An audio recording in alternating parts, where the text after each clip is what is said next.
Good morning, good afternoon, or good evening, wherever you're joining us from around the world. Welcome to Web3 Warriors, episode 121, featuring Jay Kambo, the CEO of SpendTheBits, which is an innovative digital wallet app that's making it very easy to pay with stablecoins and really just make it more accessible for the average user out there.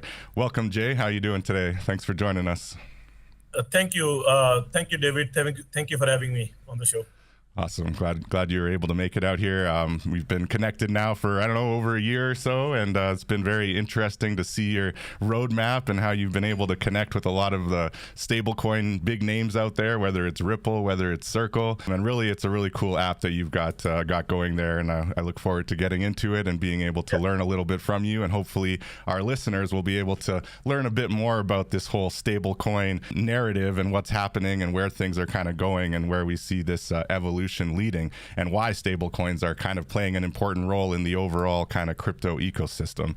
So yes, thank you everyone for joining us today. My name is David Karoma. I go by Chrome in the metaverse, and I'm your host for this Web3 Warriors episode. And today, as we've been mentioning, we're going to be looking at the topic of stablecoins, and really the idea that stablecoins are kind of the payment method of choice, especially in kind of the institutional circles, but also at the retail levels. I think we're seeing a lot of remittance companies starting to integrate stable coins for easy movement of funds across border, but also making it easier to actually pay at the point of payment is something that hasn't yet taken off, but Jay is here to show us, how SpendTheBits is really building this out, and hopefully, the evolution, what we're going to see the next 2, 3, 5, 10 years with making stable coins that much more commonplace, right? Now, as I've mentioned a couple times on our last most recent episodes, a lot of the conferences that I've been attending, especially this year, have been very focused on stable coins. The Ripple is there, Circle is there, a lot of institutional banks are there talking about being able to accept stable coins and integrating it into kind of how they manage payments and flow of funds. So there's no shortage of kind of hype around the stable coin conversation. I think on the other side of the crypto space, where I spend a lot of time in the art circles, in the creator economy circles, I think there's an interesting kind of contrast between the Ethereum and the Bitcoin maxis and the kind of stablecoin narrative that's going out there, right? I think about it in the context of NFTs, for example. We've seen some platforms where they've actually gone away from, let's say, Ethereum being the mode of payment, or even Base, one of these more crypto-based tokens, and actually adopted USDC as a form of payment. And in most cases where I've seen them make that switch, it's actually had a bit of a negative impact on the way that these marketplaces kind of appeal to their users, because many, like myself, like to collect art in a crypto, whether it's Ethereum, whether it's Tezos, whether it's on Base. And as soon as you start paying for that same crypto NFT, that same, on-chain art, with USDC, it just, something about the culture, something about it just feels a little different, right? So I think that's an interesting kind of contrast that I've seen a lot in the space, being from more of the NFT and creator economy kind of side of things. But, Jay's here to tell us about the real practical kind of boots on the ground payments, making payment for your coffee, sending money to your loved ones on the other side of the planet. And I think that has always been an important part of the use case for crypto, right? And so it's going to be really interesting to kind of get into that and learn from you, Jay. So thank you again for joining us. And maybe before we dive into SpendTheBits and everything that you're working on to kind of make stablecoins that much more accessible and easy to use, could you share a little bit about your background and, what brought you to blockchain, and how long have you been working on this kind of stuff in the payment space in general? So thanks again, Jay. Tell us a little bit about your background and what brought you to SpendTheBits and the blockchain. Sure. So, before SpendTheBits, I have a decade of experience working in the corporate domain, mostly in banking, ministry, telecommunication, insurance. Usually on the corporate jobs, project to project kind of work. 2019, I was working with the Alberta Pension, out of Edmonton, and everything was smooth. I had no plan to going full time into this venture, what I am into right now. Jason Kenney, our premium of Alberta, he pulled the budget out of the government, and and at the same time, I had my firstborn, right? And it was kind of a blessing in disguise. I was at home, holding my baby, and kind of a moment of truth. Who the hell is going to pay my bill because I lost my job because of the budget cuts. And, that was really the triggering point for me to look into some other venture, and before that in 2016, one of my good friend introduced me to Bitcoin, but I wasn't really buying it, whatever he was telling me to do. Basically that guy told me, Jay, sell your house, get Bitcoin as much as you can. At that time, I think 15, it was trading around north of $400 to $500 per Bitcoin, right? If only we could go back in time. I wish, man. I wish. Yeah. So, that really didn't click with me. I was like every user, when we are going into a new technologies, we have our defensive mechanism on. Same with me. But when the things, some things happens in your life, at that time, I was really looking into, what can I do, which is my own, where I cannot be kicked out from, right? So that was kind of a moment I started looking into Bitcoin. At the time, I started trading. I did not just start, pick up my laptop and start coding. I started doing trading. I said, let me just see what is this technology is all about. And as I was, trading Bitcoin, I was sending deposit and withdraw. It was taking time. That really, increased my curiosity. Like, what the hell is, where is my money? Right? Usually things moves very fast. That was the reason I started looking into Lightning and XRP Ledger. I read the whole full, technical guide for both of these. End up deciding to go on with the, with XRP, and nothing against Lightning. I know Bitcoin Max is really Lightning Network, but for me it was, I'm a tech neutral guy. I'll see where the more value proposition I can get it for my user. Hence why the XRPL, because it doesn't have lots of constraint which Lightning does. I can do LVTs, like large value transaction, versus I don't have to ask the counterparty to open up a channel. All it needs to set up a trust line, and off you go with the transaction. So that was really the kick point of starting SpendTheBits, and I started with the vision to make Bitcoin as the everyday currency for common user.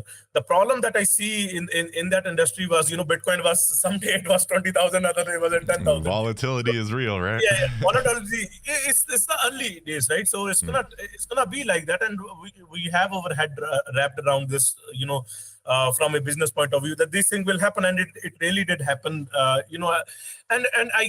It's not fair for my customer to ask, if you bought Bitcoin at 40,000 and sell it on 20,000 just because you have the app and you can do so, right?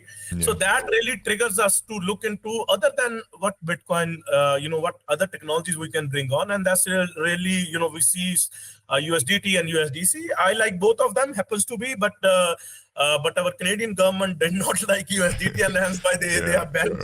Even the American government seems like they're touch and go with USDT, but it seems they might get approvals, right? I think. think. Correct. Yeah, interesting. So we end up taking decision regarding incorporating USDC into our wallet set, right? So that was kind of the premises of my background and how we come into this space. Nice. That's awesome. So initially, you're kind of looking at either Lightning or XRP. You saw the problem, which is that Bitcoin is slow, it's clunky, doesn't move very quickly, and it's not very efficient for using for payments right away. And so you looked at Lightning, you looked at XRP, you kind of went the XRP direction, and then you kind of built out a SpendTheBits with XRP. But in more recent times, I believe you've kind of adopted USDC as well. So are you able to speak to a little bit about, I guess, what's the real mission and vision now of SpendTheBits? And are you then working with both Circle and Ripple, or how does it? What's your offer? What does your offer look like these days? And what's the real mission there? So people, let me just first tell you, what is SpendTheBits and what other product we have, right? And then I'll talk about, what are our synergies with Ripple and what are the synergies with the USDC Circle folks. Sounds good. So under SpendTheBits, we have mainly, 2 or 3 flagship products. One is the app that I just talked about. Second is the merchant portal where, same concept, it's a CRM-based system where merchant can accept USDC or Bitcoin as a payment mechanism. Okay. Right. And the third is the product that we have won, I think, a couple of hackathons in. And that product comes out of those hackathons. It's a cross-border institution portal which we white label for our customer to give them the a tech agnostic platform which can talk to any L1, L2, L3, whatever chain, and also talk with the traditional business. So you have, Swift on one hand, you have blockchain on the other hand, they don't talk to each other. This is what we have made. So you can, engage in stablecoin, initiate the payment in stablecoin that end up settling via Swift, ACH, SEPA, UPI, whatever mechanism the client wants to do. So under the hood, these are the 3 product lines. Now I come back to, come to your original question, what are the synergies with Ripple and Circle? So it happens to be, last month, USD Circle announced that they have launched their USDC on XRPL, right? Right. And 6 months before, Ripple launched their RLUSD, which is a stable coin on XRPL, right? Mm-hmm. Now, we had, 2 apps in the production system. One is powered by XRPL, and another one, with a brand new UI and stuff, which is powered on, Flare, which is a kind of a, call any EVM compatible, smart contract, right? That was the premises of building that new chain, so that we can build a programmable money, right? So now coming back to the Ripple, now on the XRPL side of the house, we have the app, which is going global because thanks to Genius Act, I think I should also thanks to Donald Trump. Maybe he will hear me or not, but he because of him, I think the crypto world is now finally getting recognized in the industry, wider audience. And I have seen the number of inquiries, regarding from the clientele has increased 10x over the past 6 months just because the regime change. Right. Now, if you look at the Genius Act, the Genius Act says if a wallet developer is providing you with a secret key and they are just providing you an interface where you can route money, and then still be in charge, these guys does not fall under any, MSB broker dealer licensing, right? Because it's non-custodial, right? Because you're not actually touching. Because you're not actually holding their funds, right? So it's non-custodial. Exactly. So the wallet is directly, opened up on XRPL, and the keys are issued to the users, right? And in between the issuers are RLUSD for Ripple and USDC for Circle. So that is, and then the XRP lives on the XRPL anyway. So that is a native asset of the XRPL, right? Mm-hmm. So going forward, I think in a month we are doing another release for the app, which will call XRPL stablecoin app, which will be fully non-custodial, which will go live globally. That will solve the problem with the cross-border. Now, the problem is, everybody knows Swift takes T plus 1, 2, 3, to move money around, right? Yeah, at least. Versus stablecoin are just like this. on the XRPL, the ledger close on every 3 to 5 seconds, right? You can move money by the time you blink your eyes, the money is in the counterparty wallet, right? Imagine that, on a mass scale. Now, let me tell you the problem that we are seeking to solve with this. So right now, when you move let's say you're in Canada, you want to send money to India, Mexico, wherever in the world, right? Because XRP ledger or this blockchain technology doesn't understand jurisdiction, right? They just works across the globe, right? That's right. Now, let's say, the payment is initiating from US and settling in INR, you're sending money home or whatever reason, right? So now you can send money in 3 to 5 seconds, and you are not bound to send maybe minimum threshold of $35, $20, $10. You can send, 5 cents, you can send $1, right? Free of cost cross border, and the counterparty will just buy, so actually we just made another partnership with Visa and MasterCard all together, where we'll be, opening up a list of 2,500 vendors, using gift cards from the app itself. So the use case is you send money across border, and then the counterparty doesn't have to go to the bank. They can just buy a gift card from us. Let's say I send $100 worth of USDC to India. That is equivalent to 9,000 INR in Indian rupees, right? So that the counterparty can just top up or buy a gift card from us, MasterCard, Visa card, Amazon, Netflix, whatever your niche is, right? And then just spend it around. Add it to your Google Pay, Apple Pay, and just spend it around. That is a use case that we was after, from I think 3 or 4 years with the help of banks, but it didn't go anywhere. It didn't go anywhere because, every time we touch banking, they said, no, we don't touch blockchain technologies, right? But now here we are with the help of Genius Act. Now that the road is clear for me, right? All we are going to do is just enable one more production app that will go into the production system that will enable you to do cross-border transaction. And then on the flip side, the customer can just buy top up gift cards, and then spend it around, wherever, and then spend throw, whatever. You don't even have to top up the card again. And when you say top up a gift card, it's also synced into the app, right? So is it like, it doesn't have to be an actual physical gift card. It can just be loaded into your Visa or your MasterCard on the app and then just using with Apple Pay, basically, right? It would be supported within the app. So you can, so on your end, you're spending, right? Or you're giving us either XRP, RLUSD or USDC, these are 3 coins we are going to support because of the non-custodial nature of the wallet. And then on the flip side, once we have the money, let's say you spend $100, we are not going to charge you, anything. You get $100 worth of value, right? And then you can just spend it around anywhere you want to, right? That is the idea. I think this is what we should be calling open banking rather than relying on the open banking, which is never coming. Because I've been talking to bankers, throughout my career now. It's not, I don't know, every time I talk to them, Jay, it's 1 year or 2 years, far away. It's 1 year, 2 years. Specifically in Canada, though, right? Like when you look at... This is open banking because this is open monetary framework. Anybody is welcome. Just download the app, bring your funds, off you go. 100%. And I feel like, in America, for example, you got Cash App, you got Venmo. I think Europe in some ways has had, certain versions of those similar apps where, they have a bit more open banking. As you mentioned, in Canada, we're a little bit behind on that front. The big 5 banks kind of run the show and decide what, actually happens in the rest of the banking world in Canada.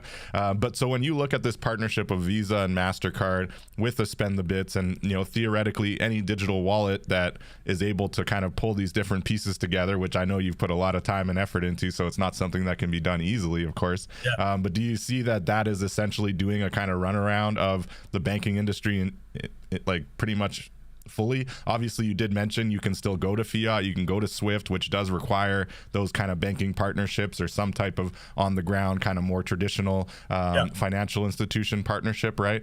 But it's not necessarily like needed. You don't need to go to SWIFT. You don't need to go back to fiat. You can basically, once you have your stable coins and you have this app, you're syncing now between stable coin to your credit card, making payments with the credit card. So you're kind of just doing the runaround on the traditional banks, right? And do you see that as kind of the evolution, the roadmap from here? Do you think that's just going to be commonplace, 3 years from now, maybe even 1 year from now? I don't know. Some people think this is going to happen overnight. I think that the actual adoption by your average retail user is going to be the biggest hurdle because people are just used to what they're used to, right? And that's the status quo. But yeah, so is that the way you kind of see this roadmap going? It's basically, this is the future, you know, credit cards combining with crypto and giving you everything you need, basically. And like those who want to use a bank will continue to do so, but you basically don't have to, right?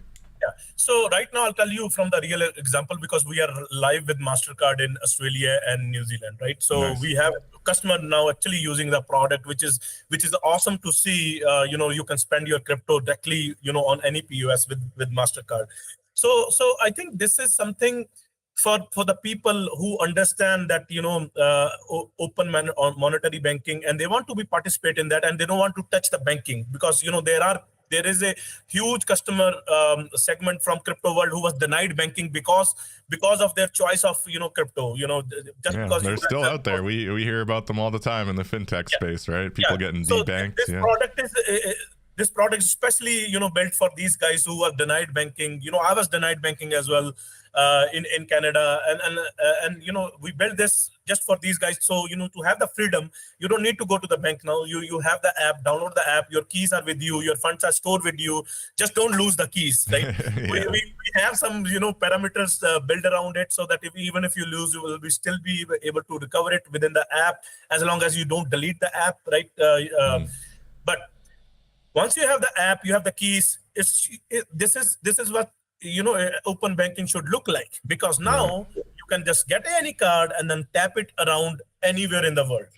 100%. That's the future. That's what we're here for. That's what, you know, financial inclusion is. That is what the, you know, the bank, the unbank is. That is what the open banking is for me. Like, I may be wrong, but this is exactly in my mind when I envision open banking. This is what it is: access to banking for everyone.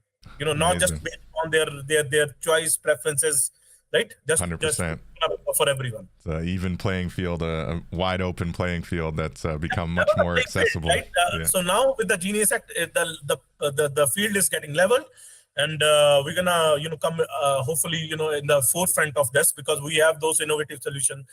So I want to touch on one piece that you did mention briefly there, because I've heard it a lot in the kind of conversations around, we need to make crypto easier for people, right? And whether it's payments, whether it's collecting digital art, there's a lot of narrative out there, which I don't fully agree with, but I get where they're coming from, that, you know, crypto is just too clunky. It's just too hard for users to kind of get onboarded, whether it's making payments, which I think you've made a lot more easy now with your solution there, or whether it's collecting art on the blockchain. You know, this should be an easy thing to do. However, what happens when you make it quote unquote easier, it's one of two things. Either, you know, there's a level of custodian kind of relationship where the platform that you're working with is basically holding your crypto or your NFTs for you, in which case you don't really have that sovereign ownership of the solution, right? But then on the flip side, if there is there's no custodial relationship, and then there's concerns around security, right? And so a lot of the people that say, oh, this needs to be easier and more secure,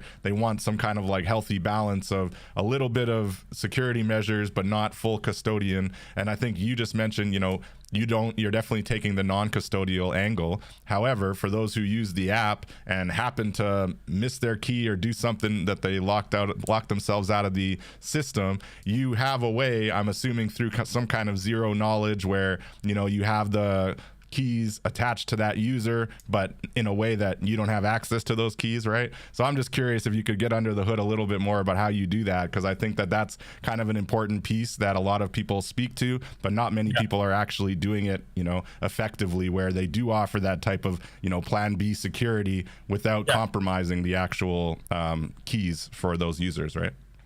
And this is what we do with Bitcoin. But I'm gonna you know, answer your first question first regarding, you know, so how do we get to the mass traction, right? Everything, you know, new to the human, you know, they are always hesitant. No, I'm not going to touch it. Especially with the bad UX, you know, things can get really, really awkward, right? So first thing is education. Education will play a very vital role in order to get mass traction. What is blockchain 101? What is Bitcoin 101? What is crypto 101? What is NFT 101? I bet you to the donuts, if you walk down on the road and you ask 10 people, out of 10 people, maybe a couple of people will know about this. Right. So this is how much early we are. But that is an opportunity. That is not a problem, right? So we should treat this as first of all, cover this as a education, as much as you can do webinars, seminars, publish maybe some blogs out of it.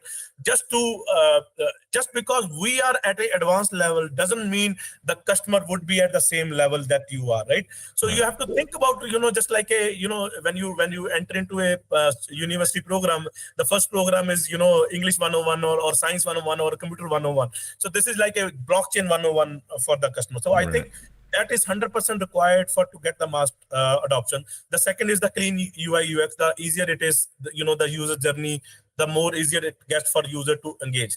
Now, going back to your problem, that what happened when the user lose the keys. Okay, it happened with us, I think 2 or 3 times. We were lucky enough, but that also comes with the consequences. I'll tell you what.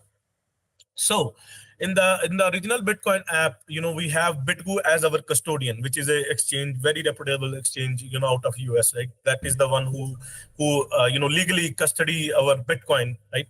Okay. Now on the XRP ledger, people used to forget their keys, right? And it happened with one of those guys. So the way we do is they reach out to us, we open up a ticket.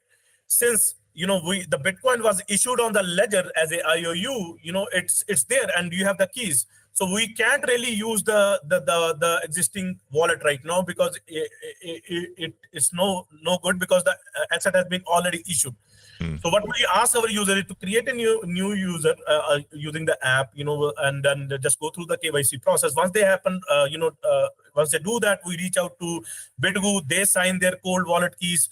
We sign our keys. I think there is a minimum threshold that needs to happen for the multi-sig, and then that's how we are able to issue back that Bitcoin, retrieve that Bitcoin, right? That's one fascinating. process. So it's like a multi-sig security wallet on the back end. Yeah, you have to, right? So otherwise, there is no security in the custodian world, right? So so the main mechanism is just but verify, right? Always verify.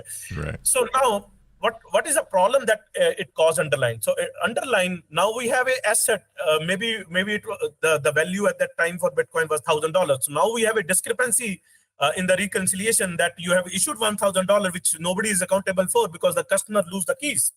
Right. For that to cover, we made exception reports. So that will always get reported down in the exception report with the full drill down history, what happened, events logs, everything. When did the customer lose? When did they reach out to us? Everything, just to maintain the audit history. If tomorrow something happened, so we should be able to justify where this money is, because now in the production system, when we run the reconciliation job, which every institution runs end of the day, we have a discrepancy of the balance because the balance was issued, right? But the customer never withdraw the money because they lose their keys, right? So that's how, at least for us, that's how we was able to help our, I think 3 or 4 customer in the production system. And I have those email which still says, let me because just happened to be yesterday, one of the customer sent me the email because he was struggling with this. He said, hi Jay, hooray, it works. Thanks you for your service, integrity, and patience. It is much appreciated. Nice, happy customer. So, it's kind of a, for me, it made my day. That's amazing, man. Although, the customer was going through some hurdles, but we end up helping them.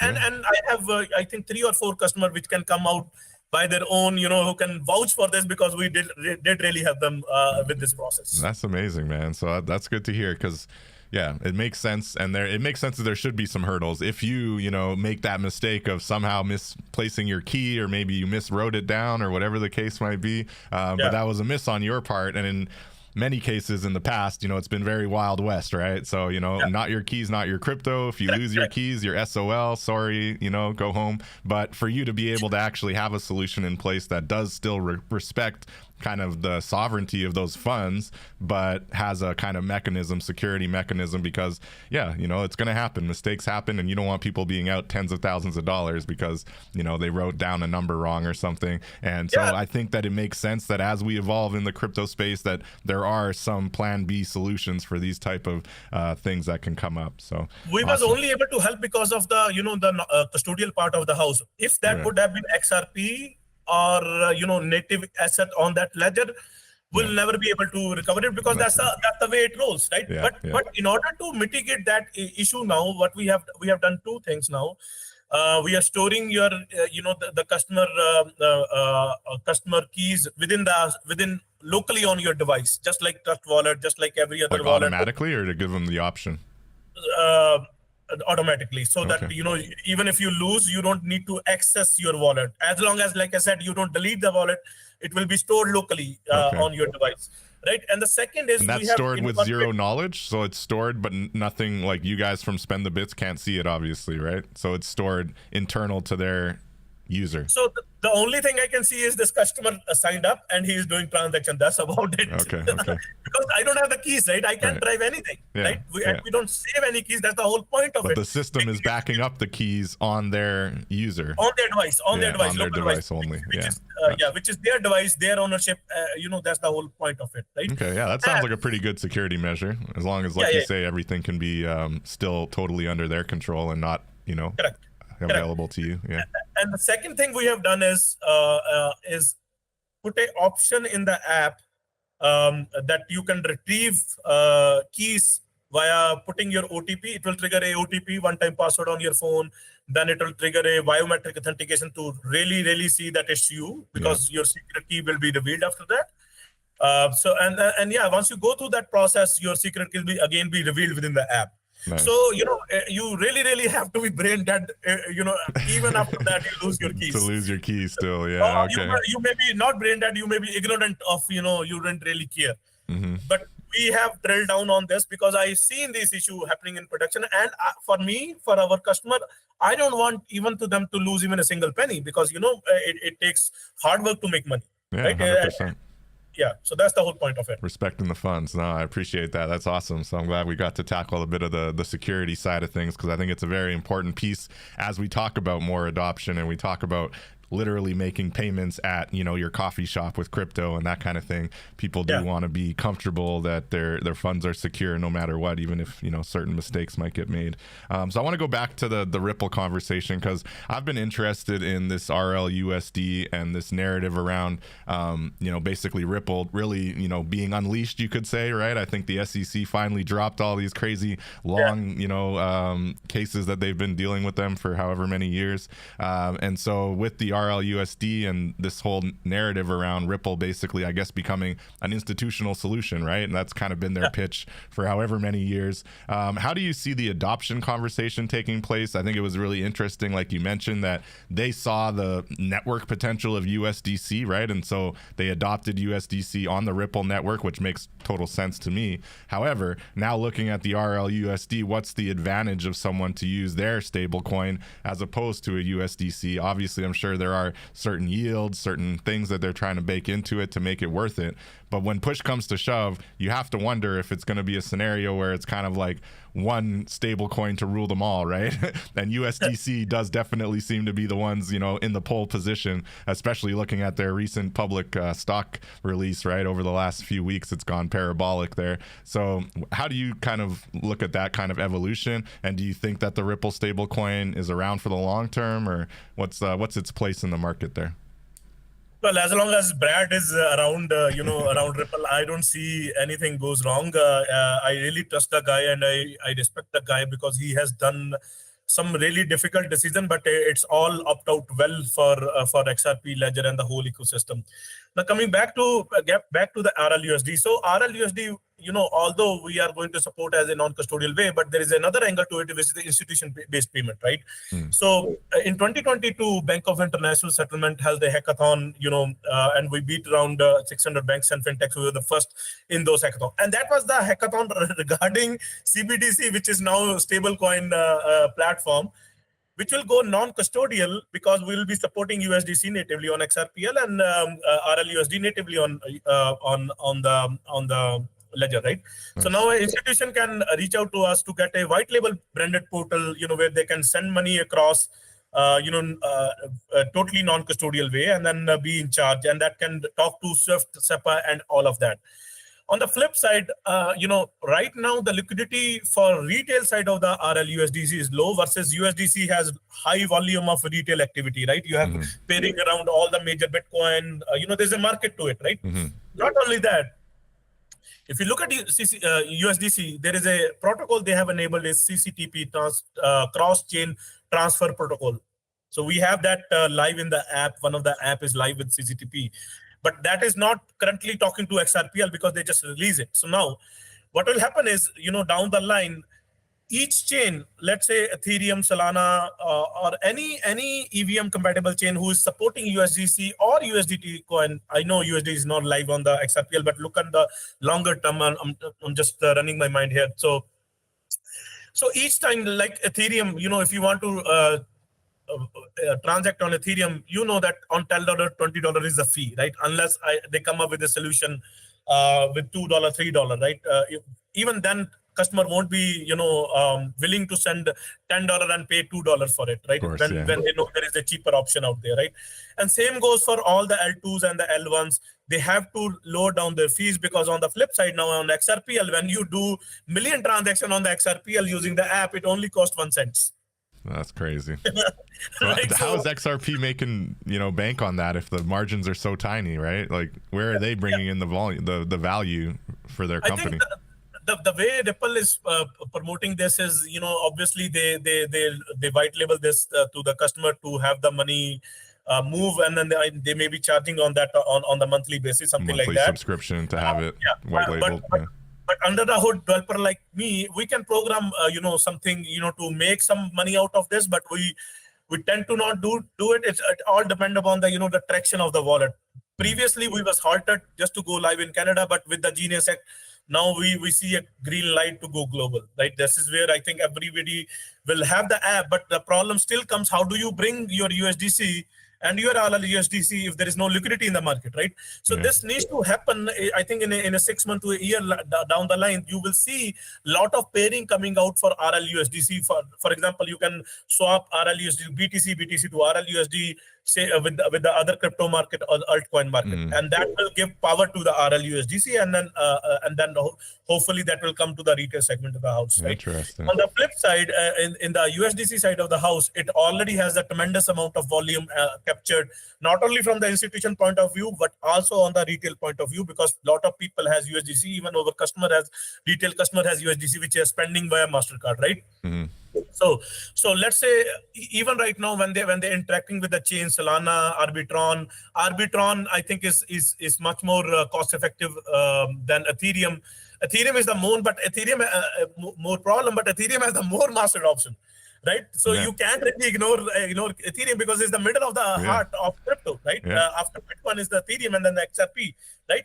So now when Circle USDC developers decided to do CCTP and then they provide support for XRP ledger, I see a lot of tremendous amount of value being generated for USDC just from that use case, because there is a community out there for XRP ledger, which encompass 2 to 3 million users.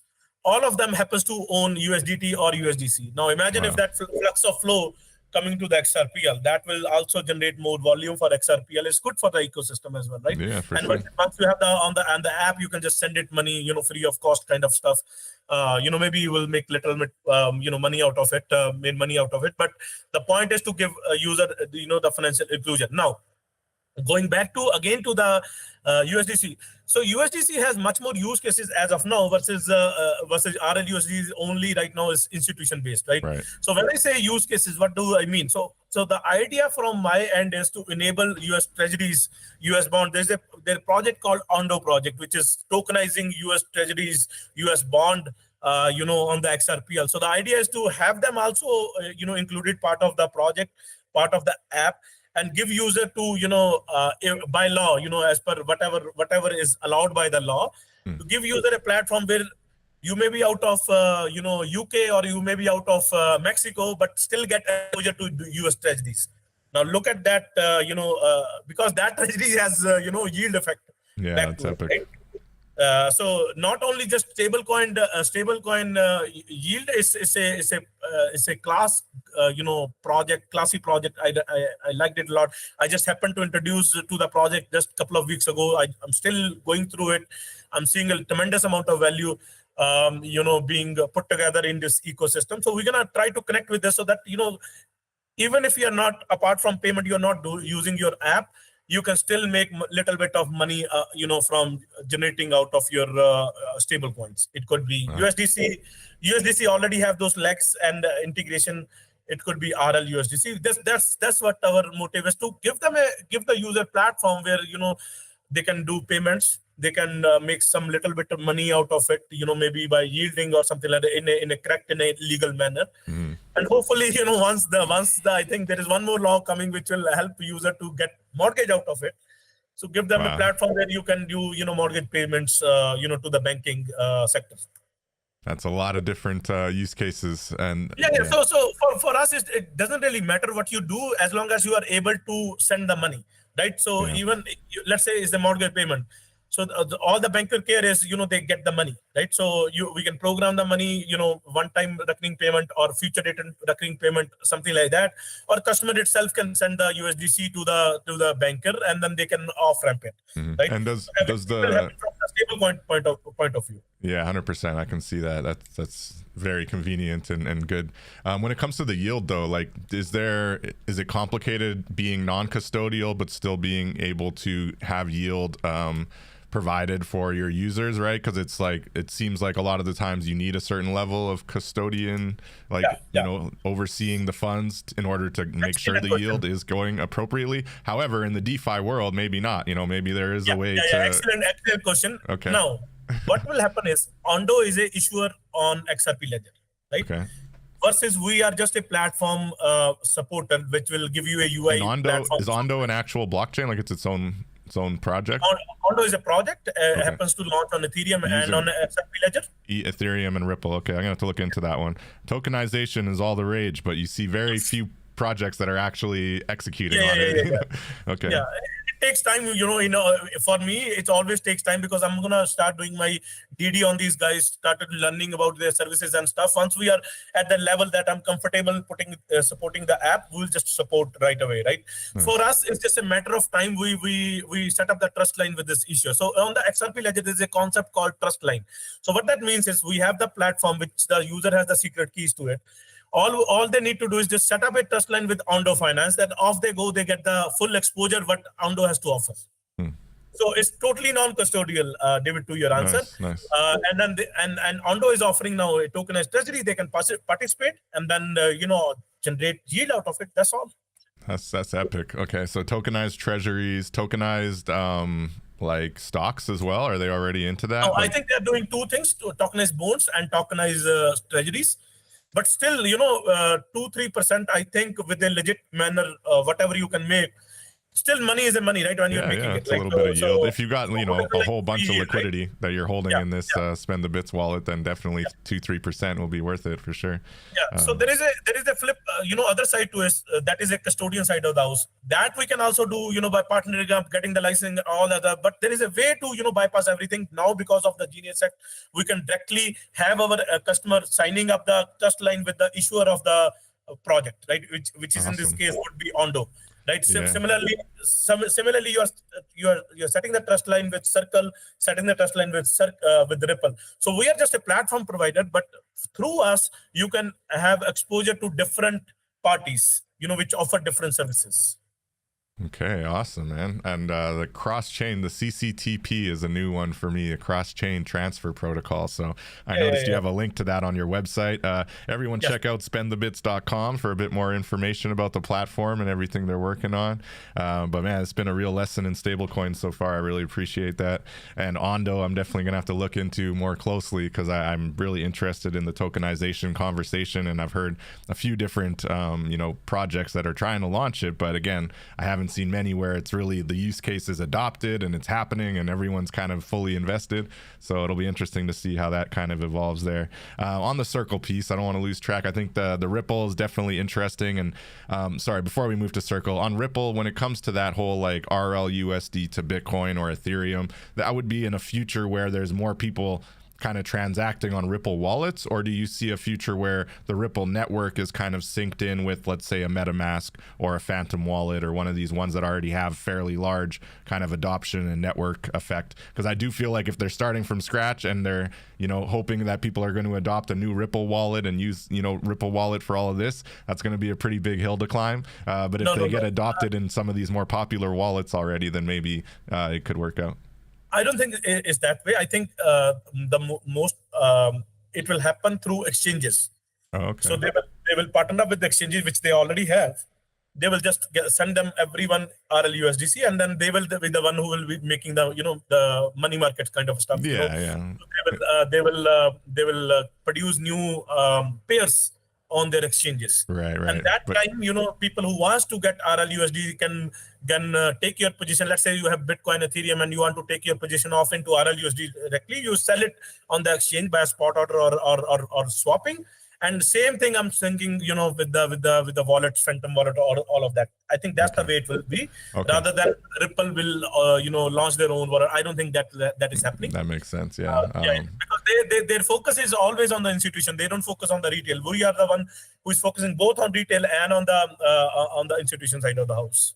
I love it. No, that makes sense. And, you know, there's a saying for some of the real crypto diehards, say no to sex, which is central exchanges, you know, the CEX, you know, they seem good, and swapping between all your cryptos is very easy on these central exchanges. And they're usually pretty good about not taking very big margins when you're using crypto to crypto swaps. It's really just when you want to pay with fiat that, of course, they take their big chunk, or, you know, $2 flat plus whatever they are on the margins and the spread there. But yeah, that makes sense. For sure. And I think Ripple has already think of what the question about you are asking, because they have launched their RLUSD not only XRPL but also on Ethereum. Oh, okay, that does make sense. So when you are on the Ethereum, you have the liquidity, you can swap it. All you need is a ETH or USDC as a base layer for the fee. Yeah. Right.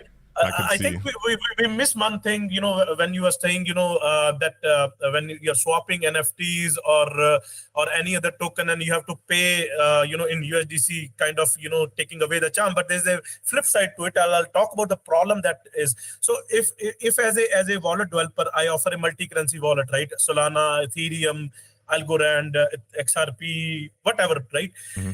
So now, once you swap that asset, I need to have that underlying asset to pay for the fee. Yeah. Right? Let's say let's say you are on a trust wallet, right, on Ethereum. Any asset you swap, let's say Ondo to RLUSDC, you need Ethereum little bit to pay for the gas. This is where I think USDC will shine as a paymaster, that, you know, you don't have to pay in the crypto token, because now we have to maintain the liquidity back on the backside, that just so our customer will be able to pay, or you need to bring your own liquidity so that you can pay using that fee. I think that is the pain that USDC is taking away. Yeah, so no, I totally hear that, and I don't disagree with like the ease of use and even the idea that it's less volatile, of course, and of course the gas fees are way lower. I think, to your point, it is really just a cultural thing. You know, I saw it in, I think it was Raul Paul. I don't know if you're familiar with that guy. He's a big investor dude. Yeah. So he was saying, he doesn't know me, but I know him. I think we all kind of know him in the space. If you've been in crypto for a few years, you probably heard his spiels. But he was talking about how, you know, he thinks that it should be made easier, and, you know, whether it's custodial solution or whatever the case might be. But his argument was that, you know, maybe it seems punk to be paying in Ethereum and be paying in Bitcoin. And I think that is the reality, is that it's a cultural thing. I look at this one platform, the one I was thinking of was actually Rodeo. I'll just give them a shout out. Maybe not the best shout out, but it's a great platform for art, on-chain art. But initially they were allowing people to pay with Ethereum or Base, or maybe it was ETH on Base, I believe it was. But then all of a sudden they just said, okay, starting tomorrow, we're only going to accept USDC. And like within a week or two, the market is just toast. Like so many people just disappeared. It's mostly AI art. Like it's just not the same vibe anymore, right? And so I think there is something to be said about, you know, the crypto culture bringing in a lot of people, and that vibe, that punk, you know, kind of mentality, bringing in a lot of people to a place like an art platform, right? That doesn't apply to payments. That doesn't apply to buying your coffee, right? So I think there's kind of just this interesting place we're in where we want a real world use case. We want more adoption. And I think what you're building out here is how we get there on the payment side. But when I look at the art and like the creator economy and a lot of what's happening in the Bitcoin space, whether it's with ordinals and all this other stuff, which actually made it even more difficult to get these NFTs than it was already on Ethereum, right? So in some ways, like there is a kind of argument to be made that some want to go through, you know, whatever hurdle is required to get the real crypto version of what they want to buy when it comes to art. So it's an interesting kind of, you know, evolution we're at right now, I think. I'm not sure what the platform you're talking about, but if I would be that platform, I would give my user both options. Exactly. You pay via ETH, you can pay via. And that's what they were doing. That's what they were doing, but they switched it overnight. And for what reason, you know? In our platform, although we have integrated Paymaster, but the customer never knows how they are paying for the fee. It's all included into the order when they withdraw or when they move money. Nice. Yeah, I mean, these guys were on base already, so I don't think it was a fee thing. Like, frankly, I don't really get why they did it, because like you said, I think being tech agnostic, or we call it blockchain agnostic, is the way to go. And if you already launched the platform allowing people to pay with ETH on base, which is already on base, so the fees were like minimal, they were like nothing, and then also have the USDC option, things were going well. And then they, you know, cut out the ETH option, and now the whole culture is just a little bit different. So it was just an interesting use case to see, like, this is a very easy one to point to and see how it goes. It's rodeo.club. It's still a very cool platform, and I would recommend people check it out. But yeah, just a little interesting kind of way that cutting out the more crypto kind of side of things cannot always be a winning proposition. So I did want to ask you, I know we're getting close to that hour mark, being in Canada, you know, we're both in Canada, and we actually connected in Toronto very briefly at Consensus, which was pretty cool. I heard Eric Trump talking about all their Bitcoin mining and everything they're doing down south. So that was an interesting experience. But another thing I heard a lot about was a Canadian stablecoin. And I was just in Europe for Amsterdam with Money 2020, and they were talking about the European stablecoin, and apparently Circle specifically is actively building out the European, I think they call it Euro C or EUR. Euro C. So they're building it out right now. They already, you know, going full bore. So in Canada, we have this QCAD initiative. I don't know if you're familiar with them, but obviously we're a much smaller market than even Europe. So I just wonder, you know, is this a real viable thing to build out a CAD stablecoin, or does it make more sense to just, you know, might not be what people want to hear geopolitically right now, but to just use the USDC and adopt kind of the stable coin that already has the liquidity and the network effect and everything. I just don't know that a QCAD with our limited market globally can really take off in any real way. What are your thoughts on a Canadian stable coin? First of all, you know, whoever has launched QCAD, you know, I applaud you and I wish you all the success. But when I look at the reality of the things, you know, our government, our policymaker, they haven't cozy up with the crypto firms, right? Hence why, you know, the QCAD hasn't maybe not taken off.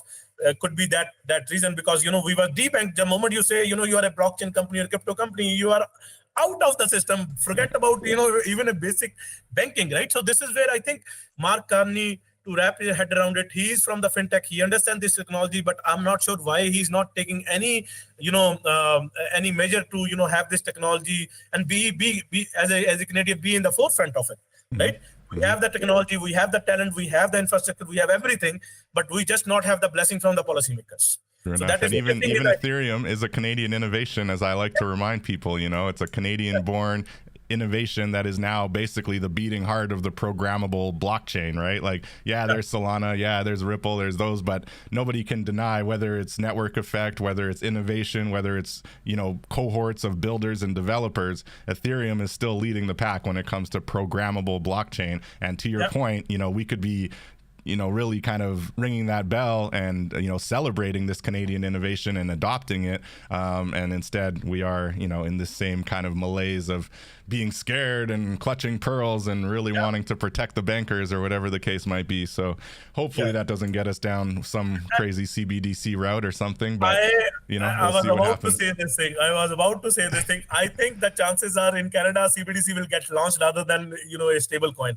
Honestly, I think that'll be Carney's undoing if he does it, man. It's not going to work out for him politically. I don't think that's a winner if he takes that route. I don't think people will like it more, when the government can decide, if you're sending money to that guy, I'm going to slash your, they will have full authority. No, it's crazy. It makes no sense. Yeah. So, right now, even the current traditional finance is CBDC because they can see everything. They can freeze anything. Yeah, exactly. Right? That's what the open banking or the open finance or the open monetary promise that stablecoin crypto brings on the table. That be your own bank, be your own in charge of your money, right? That's the way it should be, right? So I think let's see how this regime takes a stance on stablecoin, because most of the people are looking for the policymaker to bring some rule out of them so that they can get the guidance. That this is where Trump is taking the charge and is moving forward. Right now, if this would have been the same case since last year, the Biden regime, where talk to any American banker, they won't entertain you. But now you just talk to any bank, they will bank you. Right? That's good.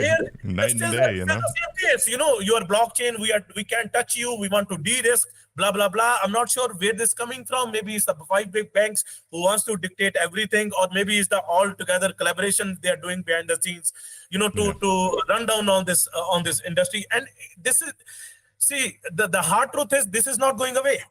No, that's for sure. You cannot sure. really kill this industry. This is an open monetary framework. You understand this thing, you will get the idea that you cannot kill this.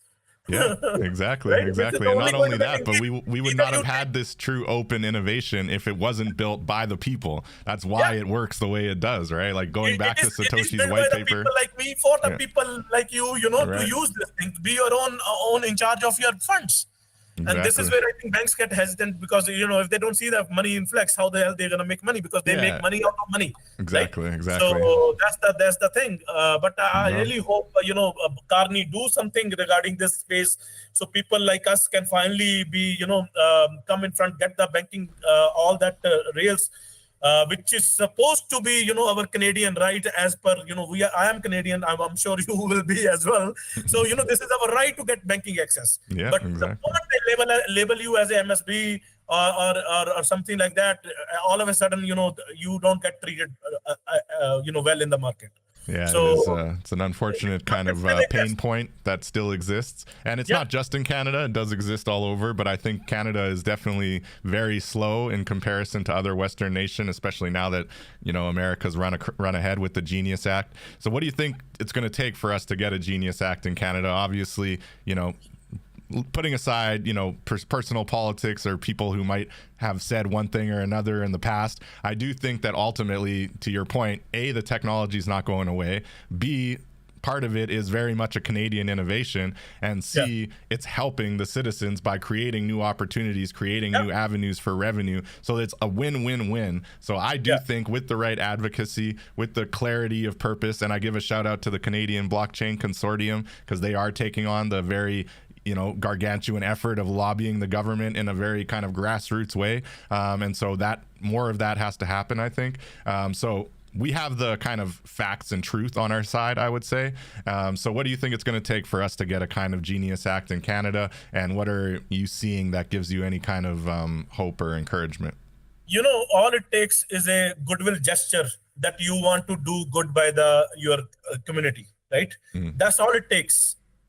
Right? Makes sense. Act of kindness or act of courage to, stand by the people that who voted you, voted for you, bring you in the power, right? You ultimately end up helping them rather than go other way around to dictate CBDC on us. So I really hope, Carney, wrap his head around this and create a policy framework where stablecoin issuer can flourish. citizen can take advantage of that ecosystem, make more revenue, like you said, and it's a win-win-win-win-win situation. Not only 3 wins, it's a 6-win situation. If you opt out yield, if you opt out mortgage payment, it's opt out full banking, open banking on this thing. It's a mostly win for the citizens, but exactly. not that much of a big win for the big banks. But they can still participate, because end of the day, where is the money going? Right? It's the moment you swap from your crypto to fiat, there is no technology in the crypto world that can hold your fiat. It has to be a bank, right, holding your fiat as a custodian, right? Yeah. So a banker, all the banks can partner up with the crypto firms, and create a situation like a harmony situation for everyone, so that everybody can flourish. 100%. So that's my request to Carney to please look into this. And then create a clear road so the innovator like us, can innovate in this space, and who's gonna benefit? Canadian as a economy gonna benefit. Canadian as a Canadian citizen gonna benefit. It's a win-win situation. 100%. See. That's what it's all about, and we're empowering people, and I think, like you said, the banks are gonna continue to exist. They always will have a role to play, but I think, like you said, they've been so used to being the only player, the only people holding your funds and people go to for every single financial thing they need, and that's just not going to be the future. That's just not going to be. It's already not the case. There's a lot of people doing a lot of financial stuff, and it's been the case since PayPal, frankly, where you could do stuff without needing to go through the bank, but it's only going to become less and less necessary to go to the bank. Like the last time, because every once in a while I need some USD, right? And I still cannot just go to an ATM for TD Bank and pull out USD. So I have to go into their branch, stand in that line with like one teller working on like 50 people or whatever. It's so antiquated. And in my mind, like the whole time I'm standing in that line, I'm just like, as if I still have to do this, like this is crazy. Like it's the year is 2025 and I have to stand in line for 30 minutes just to pull out like $100 of USD. Like that's insane. So, I think that everyone can agree we're in a place where we're really behind the technology, and we shouldn't be. And Canada has a lot, like you say, to celebrate, and a lot of tech minds that are very ahead of the curve and very much aware of what we could or should be doing in this space. And so it's just a matter of, like you say, listening to them and actually applauding them, and maybe helping encourage them, maybe even investing in them, So that's the kind of growth we want to see. I strongly think Canada should have Bitcoin on their balance sheet. Yeah, right? I mean, I'd be for every nation having a small bit of Bitcoin on their balance. Just like US has the crypto reserve, why can't we have the same thing, right? Yeah. Why can't we bring more money for the Canadian, to add into the economy, so that we can do well in our day-to-day life? Because if you see on the roads, if you've been to Toronto or Vancouver, even if you see the recent study, 80 out of 100 people, maybe 70 to 80% out of 100 people are paycheck to paycheck. And this can be changed. Yeah, this technology has something to offer, right? Take advantage of this technology. 100%. There's we have all the opportunity in the world, and it's just a matter of actually acknowledging it and then leaning into it. And so thank you for started buying Bitcoin, while it was 30,000, right? Look at now Bitcoin, right? It's 3x already. They must be doing good, because the government buy using the big money rather than a small retailer like us. So look at the flip side, and for the Bitcoin, it's built that way. It's only gonna be in price discovery. It's only gonna be up. Mostly up, it's going to be down, but it's mostly going to be up. On the longer term, if you see, it will still, I think, for my personal prediction, I think it will hit 250,000 by this year, maybe a million, in a 2 to 3 year. By 2030, it may cross to 10 million per coin. Yeah, it could. When I used to say this 50,000 in 2020, people say, Jay, you are crazy. And look at us now. Yeah, exactly. And I think there will be a lot of... If you read the white paper offered by Satoshi, you will know the asset is only capped on 21 million, and there cannot be anything. It's all purely demand and supply. And the more demand is growing, the supply is that much only. It is only going to be in the price discovery going up. Yeah, I'm all for it. I think some small Bitcoin reserve makes sense. Even at the, frankly, municipal or provincial level, there's nothing stopping those levels of government from having a small Bitcoin reserve as well. And, I think it is volatile. I get it. And I'm sure like the day you buy it, maybe the next day it goes down 10, 20%, who knows? But at the same time, like you say, long term, the curve is clear and the limited supply is clear. And, the digital technology and innovation and adoption that is the clear trajectory is not going anywhere. So So I think it makes sense. I'm with you, but you know, our politicians are slow to get to that space, I think, unfortunately. Yeah, man. So it's really awesome. I think we've covered a lot of ground on the stablecoin piece, and I'm really, you know, impressed by everything that SpendTheBits is pulling together. It sounds like you have a lot of initiatives still on the go with your Ondo integration and CCTP and using that, which is really exciting. Is there anything else you want to share with our listeners? Yeah, being in the IT project, you should have to wrap your head around it. It's never ending. You know, it's only gonna continue. Even though you're out in the maintenance mode, there's still, you know, partnership that will happen, collaboration that will happen, that will require some technical integration. So on that point, you know, it's never ending. You know, to my message to the Canadian, open up to this technology. You know, not every you cannot just you know, paint the whole wall with one brush. Every actor is different. Do study about them, read about what is Bitcoin, what it has to offer to you, read about what stablecoin change, how stablecoin change your life drastically. You know, all of that, you know, it's built for you. It's an open monetary framework. It is the, you know, open banking that everybody is keep on waiting, but it's already here. It's just in a different format. People are not just realizing it. When I say open banking, it's not just a national level open banking, it's an international level open banking, right? That's right. I can be sitting in, yeah, I can be sitting in you know, Canada, but taking advantage out of US for DeFi activity, out of Australia, out of India. The possibilities are endless. So, you know, to be on the lookout, you know, don't just let this technology pass by, because this is a once in a lifetime opportunity that, you know, we are lucky enough to, you know, be part of. So take advantage of that.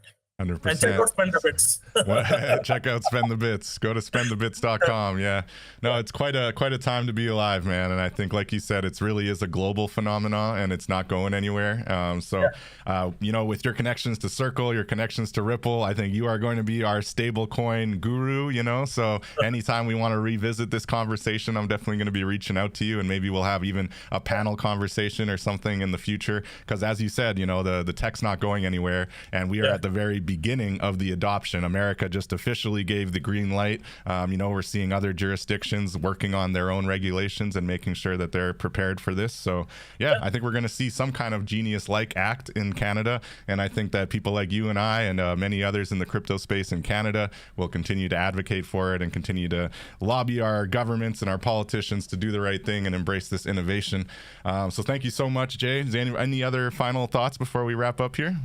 I think we covered enough, but still it feels like, you know, we just started the conversation. Right, I know, it never ends, man. So we'll continue our research, we'll continue our building, and we'll be in touch in the future, man. I really thank you for your time. And to all of our listeners, we'll catch you all in the metaverse. Peace out. Thank you.